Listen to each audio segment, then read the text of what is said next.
오늘은 우리가 살아가는데 정말 중요한데도 정작 젊을 때부터 잘 챙기지 않는 뼈 건강에 대해 이야기해 보려 합니다. 나이가 들면 누구나 뼈가 약해집니다. 특히 50대 이후부터는 해마다 골밀도가 떨어지죠. 그래서 나는 아직 멀었어 하시는 분들도 지금부터라도 꼭 들어주시면 좋겠습니다. 사실 뼈 건강은 오늘부터 조금씩만 바꿔도 10년, 20년 뒤 내 삶의 질을 완전히 바꿔줍니다. 오늘 영상 끝까지 보시고 하루에 하나씩만 실천해 보세요. 나중에 그때 준비하길 정말 잘했어 하실 거예요. 일뼈 건강이 왜 그렇게 중요한가요? 뼈는 우리 몸의 기둥입니다.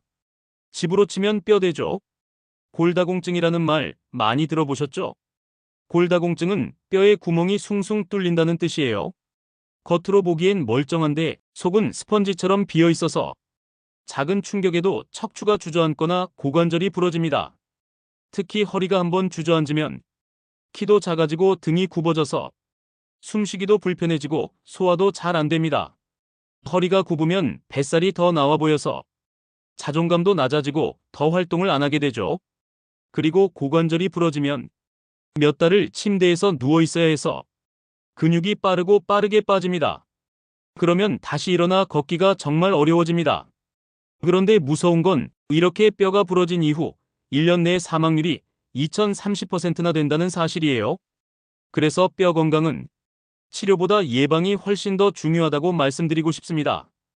이 뼈를 튼튼하게 만드는 7가지 방법. 1. 칼슘 충분히 먹기. 뼈하면 가장 먼저 생각나는 게 뭘까요? 맞아요. 바로 칼슘이죠. 칼슘은 뼈의 주재료입니다. 그런데 우리 몸은 칼슘을 스스로 만들지 못해서 음식으로 꼭 섭취해야 합니다. 멸치, 뱅어포, 미역, 김 같은 해조류도 칼슘이 많고 두부, 브로콜리도 좋습니다.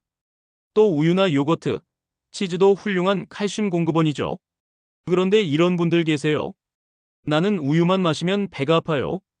그럴 땐 유당이 없는 락토프리 우유 혹은 치즈나 요구르트로 대체하세요.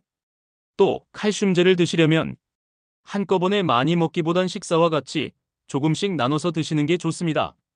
이 비타민 D 챙기기. 칼슘만 먹으면 다 될까요? 아닙니다.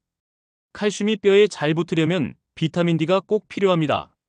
비타민 D는 햇볕을 받으면 피부에서 자연스럽게 만들어지는데요. 하루에 2030분 정도 햇볕을 쬐는 것만으로도 충분합니다. 단, 유리창을 통해 들어오는 햇볕은 비타민 D를 만들지 못해요. 짧게라도 산책을 해보세요. 그리고 연어, 고등어, 달걀 노른자에도 비타민 D가 풍부하니 식단에 자주 올려주세요. 3. 단백질도 꼭. 많은 분들이 뼈 건강하면 칼슘만 생각하시는데 사실 뼈는 단백질이 뼈대를 이루고 그 위에 칼슘이 붙는 구조입니다. 단백질이 부족하면 아무리 칼슘을 먹어도 뼈가 약해질 수밖에 없어요. 그래서 고기, 생선, 달걀, 두부, 콩 등을 매 끼니에 꼭 넣으세요. 특히 나이가 들수록 위산도 줄고 입맛도 줄어 단백질이 더 부족해지기 쉽습니다. 의식적으로 챙기세요. 사짜게 먹는 습관 줄이기. 탄산 줄이기. 우리가 국물 있는 음식을 좋아하죠. 국찌개, 라면 맛있지만 소금이 너무 많습니다. 짜게 먹으면 몸에서 칼슘을 소변으로 더 많이 배출합니다. 그래서 짜게 먹는 습관은 뼈를 갉아먹는 습관이에요. 또 탄산음료도 문제가 됩니다. 콜라, 사이다 같은 음료에는 인이 많이 들어있는데 이게 칼슘 흡수를 방해하죠. 탄산은 가끔 즐기되 물이나 우유를 더 많이 마셔주세요. 5. 꾸준한 운동으로 뼈를 자극하기. 뼈는 사용하지 않으면 점점 약해집니다. 쓰면 쓸수록 더 단단해지는 게 뼈예요. 그래서 가벼운 체중부하 운동, 즉 몸무게를 실어주는 운동이 좋습니다. 걷기, 계단 오르기만 해도 뼈에 자극을 줍니다. 특히 햇볕을 받으며 걸으면 비타민 D도 생기니 일석이조죠. 그리고 근력 운동도 필수입니다. 근육이 뼈를 잡아주기 때문에 근력이 약하면 작은 충격에도 뼈가 쉽게 부러져요.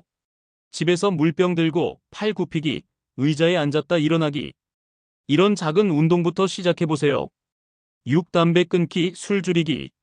흡연은 뼈로 가는 혈류를 줄여서 뼈를 만드는 세포 기능을 떨어뜨립니다. 술도 마찬가지. 과음은 칼슘 흡수를 방해하고 넘어질 위험도 훨씬 높아지죠. 뼈 건강을 위해서도 금연, 절주는 꼭 필요합니다. 칠락상 예방, 집안 환경 정리하기. 사실 아무리 뼈가 약해도 넘어지지만 않으면 부러질 일이 없습니다. 그래서 낙상을 예방하는 것이 곧 뼈를 지키는 방법이에요. 욕실에는 미끄럼 방지 매트를 깔고 밤에는 복도에 작은 조명을 켜두세요. 집안의 전선, 박스, 카펫 같은 걸 정리해서 걸려 넘어지지 않게 해주세요. 그리고 혹시 모르니 화장실이나 계단에 손잡이를 설치하는 것도 추천드립니다. 특히 50대 이후 여성, 60대 이후 남성은 골밀도 검사를 주기적으로 받아보세요. 조기에 발견하면 약물 치료나 생활 습관 교정으로 골다공증 진행을 충분히 늦출 수 있습니다. 나는 괜찮겠지 하지 마시고 꼭 한번 검사 받아보세요. 실제 사례 이야기. 제가 아는 어르신 한 분은 평생 농사일을 해서 체력 하나는 자신 있었대요. 그런데 70세에 넘어서 병원에서 골밀도 검사를 해보니 이미 중등도 골다공증 진단을 받았습니다. 그 뒤로 이분은 매일 아침 공원에서 30분 걷고 저녁엔 물병 들고 팔 운동, 식탁엔 멸치볶음이 빠지질 않았어요. 그렇게 몇 년을 하시더니 다시 검사했을 때 골밀도가 그대로 유지됐대요. 다행히 더 나빠지지 않아서 너무 감사하다고 하시더라고요. 이처럼 지금부터라도 시작하면 늦지 않습니다. 뼈 건강은 오늘부터 조금씩만 신경 써도 미래가 완전히 달라집니다. 오늘도 끝까지 영상 봐주셔서 정말 감사합니다. 좋아요, 구독, 알림 설정하시면 앞으로도 여러분의 건강하고 행복한 노후를 위해 더 좋은 이야기들 들려드릴게요. 오늘도 활기차고 건강한 하루 보내세요. 감사합니다.